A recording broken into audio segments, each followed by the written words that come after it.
જો વિદ્યાર્થી મિત્રો, આપણે જે પાઠ ત્રીજો છે અંતરિક્ષ પરિસુનિતા વિલિયમ્સ, એના સ્વાધ્યાયના પ્રશ્નો જવાબ આગલા વિડીયોની અંદર મેં તમને સમજાવી દીધા છે.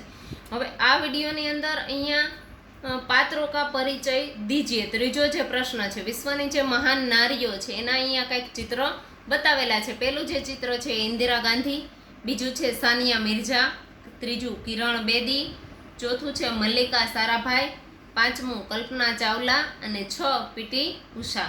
તો આ જે પાત્રો છે બધા 6 પાત્ર, તો એનો પરિચય આપણે આ વિડીયોની અંદર સમજીશું. તો પહેલાં લેશું આપણે ઇન્દિરા ગાંધી. ઇન્દિરા ગાંધી છે, એનું પૂરું નામ હતું ઇન્દિરા ફિરોઝ ગાંધી. એનું જન્મ સ્થળ છે અલ્હાબાદ. જન્મતિથિ છે 19 નવેમ્બર 1917. એની વિશેષતા છે भारत की पहली प्रधानमंत्री. इंदिरा गांधी है वह हमारी भारत की पहली स्त्री प्रधानमंत्री थी. विशेष कार्य 1960 हरित क्रांति, 1971 के भारत पाकिस्तान के युद्ध में भारत की विजय, बैंकों की राष्ट्रीयकरण, उपनाम प्रियदर्शिनी. यह नाम रविंद्रनाथ टैगोर ने उन्हें दिया था. लोहा महिला भी उनका उपनाम था. ये दोनों उपनामों से मिले थे. सीखने वाली बात उनकी प्रतिभा और राजनैतिक दृढ़ता, त्वरित निर्णय शक्ति यानी कि झड़पी निर्णय शक्ति, त्वरित यानी कि यह इंदिरा गांधी की विशेषता है. इंदिरा गांधी स्वतंत्र भारत के पहले प्रधानमंत्री जवाहरलाल नेहरू की पुत्री थी. इनकी माता का नाम कमला देवी था. उनका जन्म 19 नवंबर 1917 को हुआ था. 1942 में इनका विवाह फिरोज गांधी से हुआ. ये लगभग 17 वर्ष तक भारत की प्रधानमंत्री बनी रही. इनके समय में भारत एक शक्तिशाली देश के रूप में उभरा. 31 अक्टूबर 1984 को इनके 2 रक्षकों ने ही इनकी हत्या कर दी. इनकी मृत्यु के बाद इनके बड़े पुत्र राजीव गांधी भारत के प्रधानमंत्री बने. तो यह था इंदिरा गांधी का पात्र परिचय. उसके बाद हम लेंगे सानिया मिर्ज़ा. तो सानिया मिर्ज़ा के बारे में बच्चों यहाँ देखिए कि उनका पूरा नाम सानिया इमरान मिर्ज़ा था. जन्म स्थान मुंबई, जन्मतिथि 15 नवंबर 1989. व्यवसाय टेनिस की खिलाड़ी थी. विशेष कार्य 2005 में अमेरिकन ओपन के ग्रैंड स्लैम में के चौथे राउंड तक पहुंचने में सफल रही. विशेषता भारत सरकार ने अर्जुन पुरस्कार से सम्मानित किया है सानिया मिर्ज़ा को. उपनाम सेम. सीखने वाली बात कुछ खोकर कुछ पाना, इस स्थिति में भी संतुष्ट रहो. तो यह सानिया मिर्ज़ा है, वह भारत की प्रसिद्ध टेनिस खिलाड़ी है. ये हैदराबाद की रहने वाली है. इन्होंने 6 वर्ष की उम्र में ही टेनिस खेलना शुरू कर दिया था.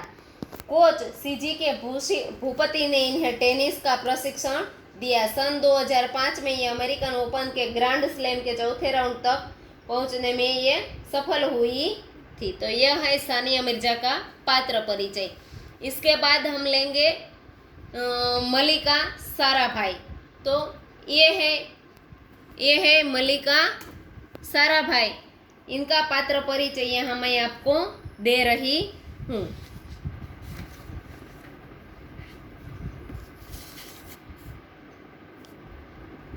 इनका पूरा नाम मल्लिका साराभाई. जन्म स्थान अहमदाबाद, गुजरात. जन्मतिथि 1 मई 1954. व्यवसाय प्रसिद्ध नृत्यांगना और सामाजिक कार्यकर्ता थी. विशेष कार्य अहमदाबाद में दर्पण अकादमी ऑफ आर्ट्स की स्थापना की. उन्होंने मात्र 15 साल की उम्र में पीटर बुक के नाटक महाभारत में द्रौपदी की भूमिका निभाई थी. सीखने वाली बात उसमें यह थी कि जहां गलत हो रहा है उसे रोकिए. तो ये मल्लिका साराभाई है, यह भारत की प्रसिद्ध नृत्यांगना है. ये डॉक्टर विक्रम साराभाई की पुत्री है और उच्च कोटि की नर्तकी भी थी. विक्रम साराभाई है वह प्रसिद्ध अंतरिक्ष वैज्ञानिक थे. मल्लिका का जन्म 1 मई 1954 को हुआ था. ये समाज सुधार की प्रवृत्तियों में भी रुचि लेती थी. इसके बाद हम लेंगे पात्र परिचय किरण बेदी का। तो यह है किरण बेदी। किरण बेदी यानी कि उसका पूरा नाम है डॉक्टर किरण व्रज बेदी। जन्म स्थान अमृतसर पंजाब। जन्म तिथि 9 जून 1949। व्यवसाय सामाजिक कार्यकर्ता और रिटायर्ड आईपीएस है। विशेष कार्य दिल्ली में स्थित भारत की सबसे बड़ी जेल तिहाड़ जेल की सुधारात्मक कदम उन्होंने उठाए थे। विशेषता पहली भारतीय महिला और पुलिस अफसर थी। उपनाम Kiran Bedi doctor of law. सीखने वाली बात उसमें क्या थी बच्चों?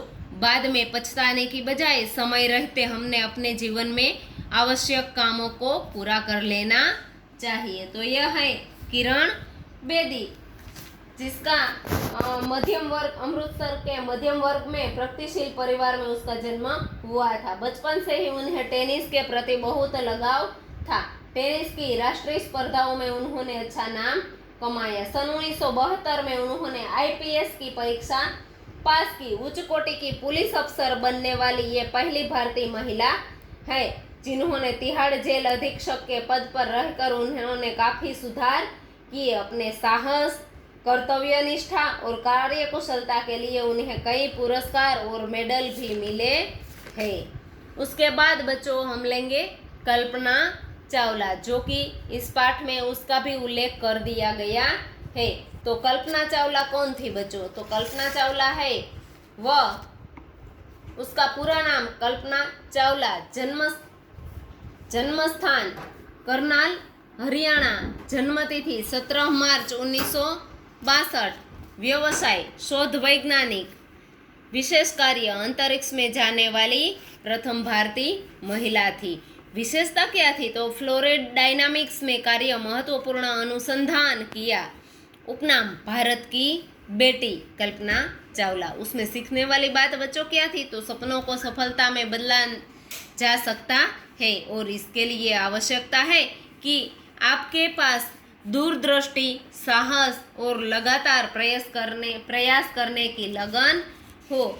तो बच्चों यह जो है कल्पना चावला है वह करनाल, उसका जन्म करनाल शहर में हुआ था और दूर आकाश में उड़ान भरना उनके जीवन का स्वप्न था। उन्होंने 2 बार अंतरिक्ष यात्रा की। पहली अंतरिक्ष यात्रा 19 नवंबर 1997 को और दूसरी बार 16 जनवरी 2003 को। दूसरी बार सफल यात्रा के बाद 1 फरवरी 2003 को उनका अंतरिक्ष यान पृथ्वी की ओर लौट रहा था और दुर्भाग्य से पृथ्वी के वातावरण में प्रवेश करते ही यान दुर्घटनाग्रस्त हो गया और कल्पना चावला अपने 6 साथियों के साथ इस दुनिया से चल बसी। उसके बाद है पीटी उषा। तो बच्चों पीटी उषा है वह, उसका पूरा नाम पिलावण कष्टी तेरमपीत उषा। जन्म स्थान पचोली कोझिकोड़ा केरल भारत में। जन्म तिथि 27 जून 1964। व्यवसाय घावक और दक्षिण रेलवे में अधिकारी पद पर कार्यरत। विशेष कार्य उषा ने 1983 से 1990 के बीच हुई Asian track and field championship में 13 स्वर्ण पदक, 3 रजत और कांस्य पदक प्राप्त किए। विशेषता क्या थी बच्चों पीटी उषा में? तो एशिया की सर्वश्रेष्ठ महिला एथलेटिक्स मानी जाती है। उपनाम उनके बहुत सारे हैं। उड़न परी, स्वर्णबाला, पचोली एक्सप्रेस, ऐसे उसके उपनाम दिए गए हैं। उड़न परी और पचोली एक्सप्रेस क्यों दिया गया है बच्चों? क्योंकि वो उतनी तेजी से दौड़ती थी, इसलिए उसमें सीखने वाली कई सारी बात थी। मंजिल तक पहुंचने के लिए कड़ा परिश्रम करना पड़ता है और वह केवल मेहनत से मिलता है। तो यह बच्चों पीटी उषा है, जो कोच माम्बियार ने इनकी प्रतिभा को पहचाना और इन्हें प्रशिक्षण दिया। विभिन्न दौड़ प्रतियोगिता में इन्होंने अनेक स्वर्ण और रजत पुरस्कार जीते।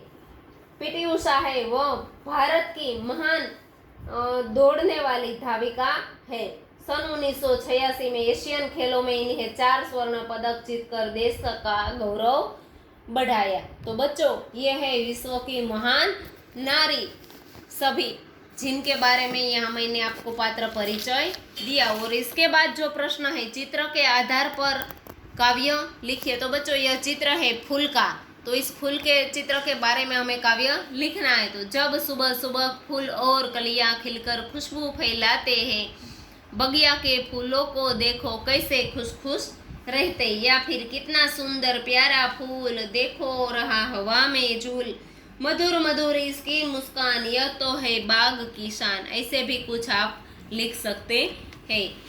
ऐसे कुछ भी सोचकर, चित्र को देखकर जो आपके मन में विचार आए उसके बारे में आप काव्य लिख डालें। उसके बाद बच्चों यहाँ भाषा सज्जता दी गई है। भाषा सज्जता में लिंग परिवर्तन, जो हम आगे के कक्षा में पढ़ चुके हैं। देवर तो देवरानी, इसमें क्या आता है शब्द तो के नी, यानी कि अकारांत पुल्लिंग शब्द के अंत में आनी आणी लगाने से स्त्रीलिंग शब्द बनता है। देवरानी, जेठानी, सेठानी, नौकरानी, रुद्राणी, इंद्राणी, आनी और आणी शब्द लगाने से बनता है। उसके बाद है भाग्यवान तो भाग्यवती, बलवान तो बलवती। इस प्रकार पुल्लिंग शब्द के अंत में वान का वती करने में स्त्रीलिंग रूप बनता है, यानी कि भाग्यवती, बलवती, रूपवती, पुत्रवती। इस प्रकार बुद्धिमान तो बुद्धिमती, श्रीमान तो श्रीमती, यानी कि यहाँ शब्दों के अंत में मान का मति करने से स्त्रीलिंग रूप बनता है। इसके बाद है यहाँ नेता तो नेत्री, कर्ता तो कर्त्री। इस प्रकार पुल्लिंग शब्द के अंत में ता का त्री करने से स्त्रीलिंग बनता है। अभिनेता तो अभिनेत्री, विधाता तो विधात्री, रोगी तो रोगिणी, वाहन तो वाहिनी। तो यहाँ इस प्रकार पुल्लिंग शब्द के अंत में नी जोड़ने से स्त्रीलिंग बनता है। स्वामी तो स्वामिनी, सौभाग्यशाली तो सौभाग्यशालिनी। प्रत्यय लगाने से पहले मूल शब्द को इकारांत में बदलना होगा। फूलदान तो फूलदानी, ई जोड़ा गया है। चायदान तो चायदानी, ई। वर तो वधु, पति तो पत्नी, विधवा तो विधुर तो विधवा। ऐसे ऊपर जैसे कई शब्द ऐसे भी होते हैं जिनका लिंग परिवर्तन करने के लिए शब्द का पूर्ण परिवर्तन करना पड़ता है, यानी कि पूरा शब्द बदल जाता है। विद्वान तो विदुषी, सास तो ससुर, ननंद तो नंदोई, सम्राट तो साम्राज्ञी, साधु तो साध्वी, नर तो नारी। तो ऐसे जो शब्द है उसके लिंग परिवर्तन के रूप यहाँ दिए गए हैं। तो बच्चों उपर्युक्त उदाहरणों के आधार पर निम्नलिखित शब्दों का लिंग परिवर्तन कीजिए। साधु तो साध्वी, कुतिया तो कुत्ता, युवक तो युवती, पुत्र तो पुत्री, पड़ोसीन तो पड़ोसी, बाघ तो बाघिन, ठाकुर तो ठकुराइन, सन्यासी तो सन्यासी, सम्राट तो साम्राज्ञी, वर तो वधु। तो इस तरह से आपको अपनी बुक में लिखने हैं।